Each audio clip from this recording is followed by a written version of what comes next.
हाँ जी। तो ये स्टार्ट करते हैं कुछ और सवालों के साथ आनंद कुमार। और देखते हैं इस सवाल के अंदर जो है हमारे पास कुछ नया करने को है क्या, है ना। तो क्वेश्चन सेज कि the sum of three numbers is 98 if the ratio of first to second is 2:3 and that of second to third is 5:8। तो बताइए कि सेकंड नंबर हमारा कौन सा होगा। तो कलर वाला चेंज कर लेते हैं फैंसी दिखने के लिए, ठीक है। आइए शुरुआत करते हैं इसको। तो क्वेश्चन कहता है कि तीन नंबर्स है हमारे पास, ठीक है। हमें मालूम नहीं है वो तीन नंबर्स कौन कौन से हैं। तो लेट्स सपोज दो थ्री नंबर्स भी ए, ठीक है, और बी मान लीजिए, और हमारे पास सी मान लीजिए। क्वेश्चन ने कहा है फर्स्ट टू सेकंड का रेशियो है 2:3। तो हम क्या करते हैं, ए और बी का रेशियो है मालूम है, तो हमने लिख दिया 2:3। And that of second to third ratio is 5:8। तो सेकंड और थर्ड दैट इज बी और सी का रेशियो हमको मालूम है 5:8। तो क्वेश्चन पूछता है कि बताइए सेकंड नंबर हमारा कौन सा है। तो ऐसे क्वेश्चन में जब भी आपको दे रखा होगा ना कि तीन चीजें हैं या फिर चार चीजें हैं जिसके अंदर पहले और दूसरे का रेशियो दे रखा है ना, और फिर दूसरे और तीसरे का रेशियो दे रखा है और कुछ एक टोटल क्वांटिटी दे रखी है, तो वैसे सिचुएशन में सबसे पहले क्या कीजिए, आप A:B:C का रेशियो निकाल लीजिए, ठीक है। ऐसा इसलिए सो दैट अगर आपको ए बी और सी का रेशियो मालूम होगा तो सारे ए को आप something in terms of x मान सकते हैं, बी को भी इन टर्म्स ऑफ एक्स मान सकते हैं और सी को इन टर्म्स ऑफ एक्स मान सकते हैं। इजी होता है, ठीक है।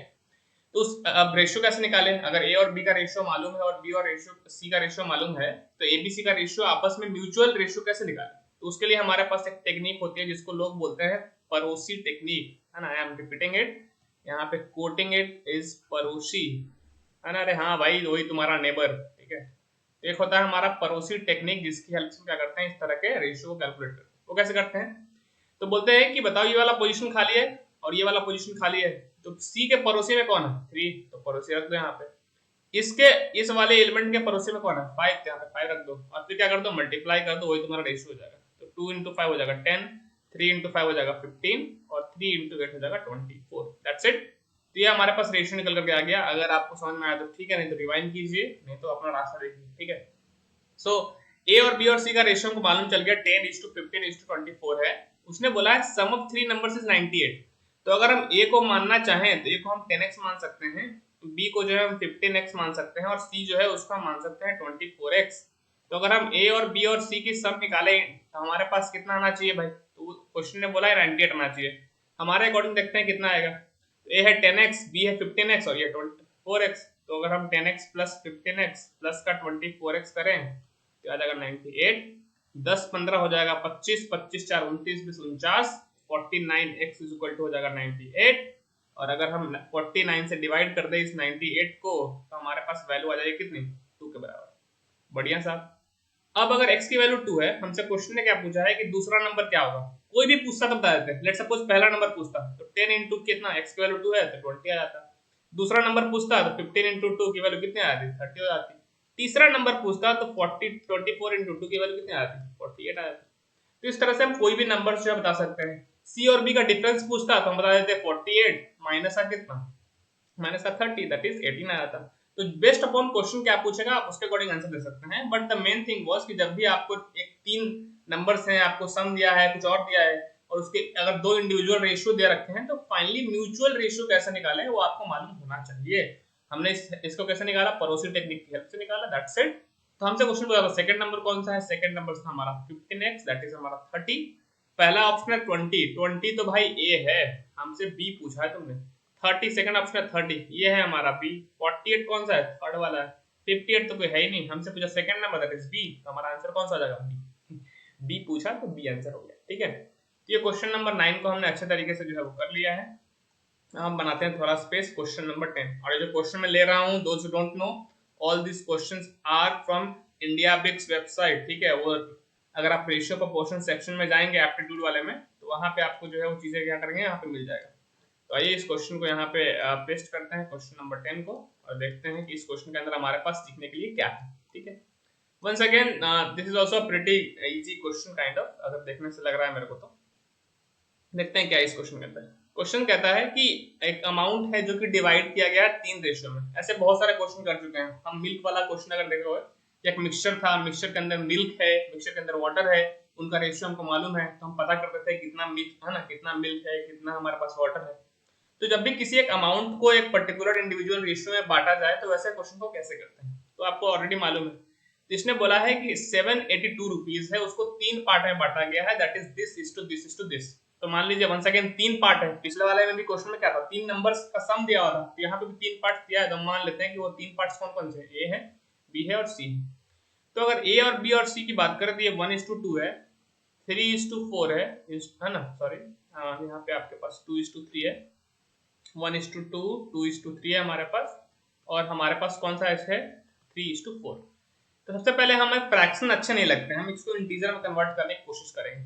तो अगर सारे रेशियो के कांस्टेंट नंबर से मल्टीप्लाई करेंगे तो इसमें कोई चेंजेस नहीं होंगे। अब वो किस नंबर से मल्टीप्लाई करें, तो वो होता है इसका एलसीएम। अगर आप एलसीएम से मल्टीप्लाई कर देंगे तो ऑफ कोर्स डिनोमिनेटर वाला पोर्शन जो है ऑटोमेटिकली गायब हो जाएगा। क्यों? क्योंकि एलसीएम जो है वो लिस्ट कॉमन फैक्टर होता है, राइट। तो अगर डिनोमिनेटर वाला से कोई भी डिनोमिनेटर से मल्टीप्लाई करोगे तो उसके अंदर वो फैक्टर इंक्लूडेड होता ही है, तो ऑटोमेटिकली वो कैंसिल आउट हो जाएगा। तो बताओ 2, 3 और 4 का एलसीएम कितना होगा, है ना। 2, 3 और 4 का एलसीएम कितना होगा, तो एलसीएम निकाल लेते हैं। 2 से आ जाएगा 1, 3 2, तो 2 दूनी 4 कितना 12 आ जाएगा, तो 12 से मल्टीप्लाई कर देते हैं। तो पहले वाले रेशियो में मल्टीप्लाई करेंगे 12 से, तो 2 से हो जाएगा कैंसिल, आ जाएगा 6 के बराबर। दूसरे वाले में 4 टाइम्स कटेगा, आ जाएगा 8 के बराबर। तीसरे वाले में 3 टाइम्स कटेगा, आ जाएगा 9 के बराबर। ठीक है, दैट इज इट, 6:8:9। एक बार फिर चेक कर लेता हूँ, 12, 6, 4 दूनी 8, 3, 9, बिल्कुल। तो आपके पास ए, बी और सी का रेशियो आ गया। इसने बोला है 782 रुपीज होगा भाई टोटल के अंदर। अच्छा जी, तो टोटल हमें मालूम है 782 रुपीज। तो आइए इसके ऊपर बात कर लेते हैं। तो अगर हम ए के अमाउंट को मानना चाहें तो हम क्या मान सकते हैं, 6x मान सकते हैं, बी के अमाउंट को 8x मान सकते हैं, सी के अमाउंट को 9x मान सकते हैं। टोटल अमाउंट कितना डिवाइड 782, सबका हम सम कर देंगे, 6x प्लस 8x प्लस का 9x, that comes out to be 782। 8 6 14, 14 9 23, है ना। तो 23x इज इक्वल टू आ जाएगा 782। अगर हम x की वैल्यू निकाले तो उसके लिए 782 को डिवाइड करना पड़ेगा 23 से। अपने कर दिया यहाँ पे 23 69, है ना। 69 अगर 9 हो गया तो 23 चौको 92, तो कैंसिल आउट करेंगे तो 24 आ जाएगा।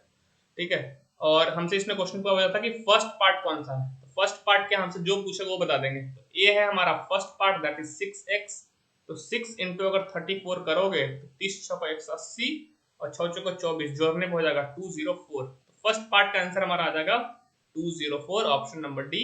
लेकिन अगर हमसे सेकंड और थर्ड पार्ट पूछता तो भी हम बता सकते थे कि बी जो है हमारा 8x है, 8x है तो 8 इंटू हम 34 कर सकते हैं, 8 को 32, हाथ में 3, 24 27। सी की अगर हम बात करें तो यह है हमारे पास कौन सा 9x है, तो वही हम निकाल सकते हैं इजिली, 9 इंटू 34, 30 9 तो 70 और 9 चौको 36, तो आ जाएगा 306। ठीक है, दैट्स इट। तो ये इस तरह से क्वेश्चन को कर सकते हैं कि एक पर्टिकुलर अमाउंट को अगर रेशियो में डिवाइड किया गया। मेन चीज यहाँ पे था कि फ्रैक्शन से हम एक इंटीग्रल वैल्यूज के अंदर कैसे कन्वर्ट करें रेशियो को, by multiplying by a constant number. अच्छा तरीका ये है कि आप उसका सीधा एलसीएम निकाल के मल्टीप्लाई कर दीजिए, सो दैट इजीली कट जाए, उतना सोचने की जरूरत नहीं पड़े। That's it. क्वेश्चन नंबर 10 यही था हमारा, हमने इसके सॉल्यूशन को डिस्कस कर लिया है। अब हम बात करेंगे क्वेश्चन नंबर 11 के लिए। तो 11 को क्वेश्चन नंबर 11 को लेके आते हैं साहब। ठीक है, ये हमने स्क्रीनशॉट ले रखे हैं पहले से ही, सो दैट मुझे क्वेश्चन निकालने की जरूरत ना पड़े। तो यहाँ से हम कॉपी करेंगे, यहाँ पे हम कर देंगे एज यूजुअल पेस्ट। ठीक है, दैट इज इट। ठीक है, तो ये हमारे पास वंस अगेन देखते हैं, इस बार भी 1 to 3 का रेशियो मेरे को दिख रहा है क्वेश्चन के अंदर। चलिए देखते हैं इसको। What does the question says is कि the salaries A, B, C are in the ratio of 2:3:5। हमने अगर हमारे पास 3 रेशियो है, A है, B है, C है, सैलरीज का रेशियो दे रखा है 2:3:5 का। तो हम A की सैलरी को क्या मान सकते हैं बताइए। अगर हम A की सैलरी को मानना चाहें तो हम मान सकते हैं 2x के बराबर। अरे भाई ये तो थोड़ा हल्का हो गया भाई, लाइट पेन हो गया ये। ए का हम अमाउंट मान सकते हैं 2x, बी का अमाउंट मान सकते हैं 3x और सी का अमाउंट मान सकते हैं 5x। इसने बोला if the increments of 15%, 10% and 20% are allowed respectively in their salaries, what will be the new ratio. ऐसे क्वेश्चन हमने ऑलरेडी भी कर रखे हैं। तो अगर हमें यानी इंक्रीमेंट हुआ है सैलरी के अंदर, राइट, तो हम ए का नया सैलरी को रिप्रेजेंट करेंगे ए प्राइम से। तो नया सैलरी कितना है, तो ए के सैलरी में 50% है ना, 15% का इंक्रीमेंट हुआ, तो basically this will be 115% of, है ना, 115% ऑफ हाउ मच, जो पहले था, दैट इज 2x। तो कैंसिल आउट होगा क्या, 5 से जाएगा 20 टाइम्स में, 5 से जाएगा 23 टाइम में, और कुछ हमें दिख रहा है क्या, हाँ ये जा रहा है 2 से 10 टाइम्स, तो आ जाएगा 23x डिवाइडेड बाय 10। बिल्कुल उसी तरह से अगर हम b का नया रेशियो निकालने की कोशिश करें तो पहले से था 3x, उसके अंदर इंक्रीमेंट कितने का हुआ है, उसके अंदर इंक्रीमेंट हुआ है 10% का, तो इसका 110% निकाल दो। तो 1010 कैंसिल आउट हो जाएगा, तुमको दिख गया होगा 33x डिवाइडेड बाई 10। उसी तरह से अगर हम थर्ड वाले पार्ट के ऊपर बात करें तो पहला स्टार्टिंग के अंदर सैलरी कितनी है 5x, 20% इंक्रीमेंट हो गया, तो 20% हो गया तो 100 आ जाएगा, इंटू कितना आ जाएगा 5x।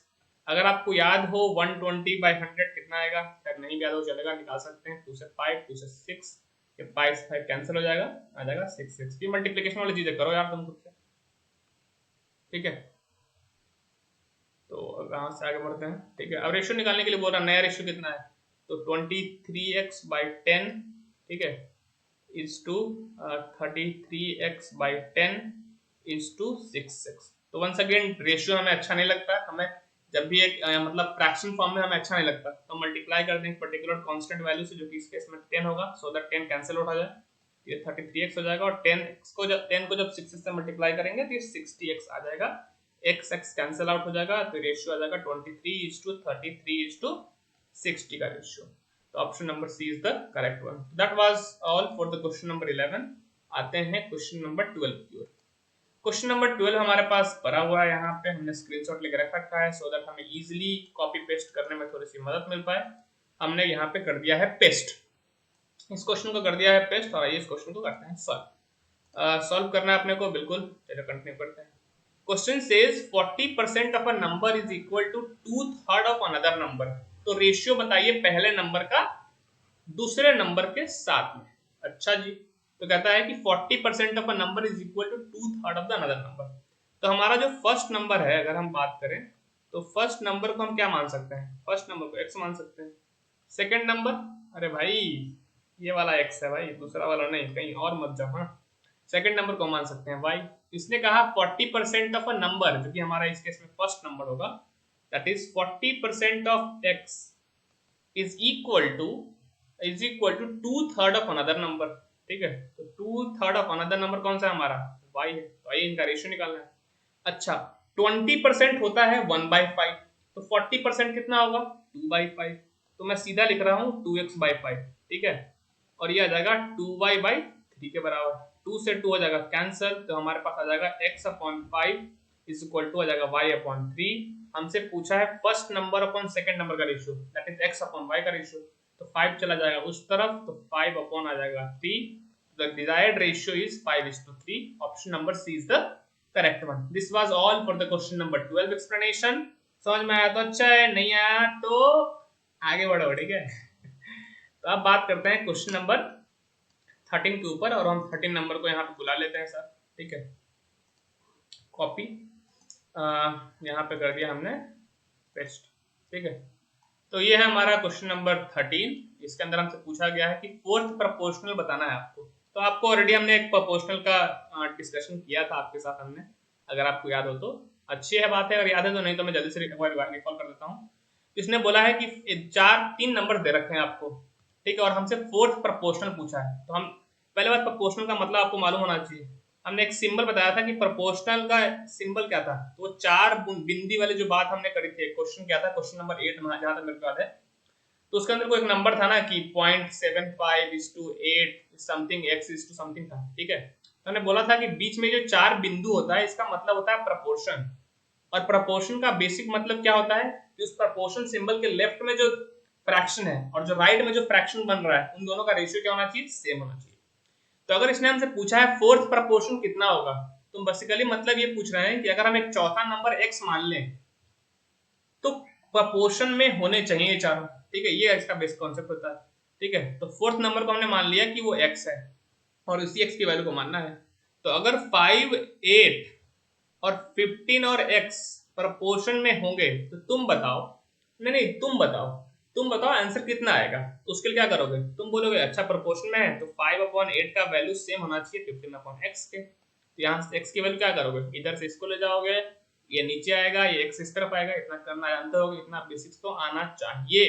तो 8 × 15 डिवाइड बाई 5 आ जाएगा, याद आएगा 3 के बराबर, तो 24 आ जाएगा, ठीक है। आगे से शॉर्ट ट्रिक याद रखना कि अगर a b c और d, अगर आपको 3 नंबर दे रखे हैं और उसका फोर्थ प्रोपोर्शन पूछा है, तो वो आ जाएगा BC/A के बराबर, जो कि इस केस में कितना होता है 8 × 15/5, तो उससे जल्दी सॉल्व हो जाएगा 24 आंसर आ जाएगा। Option number B is the correct one. So that was all for this particular video. See you all buddy in the next one.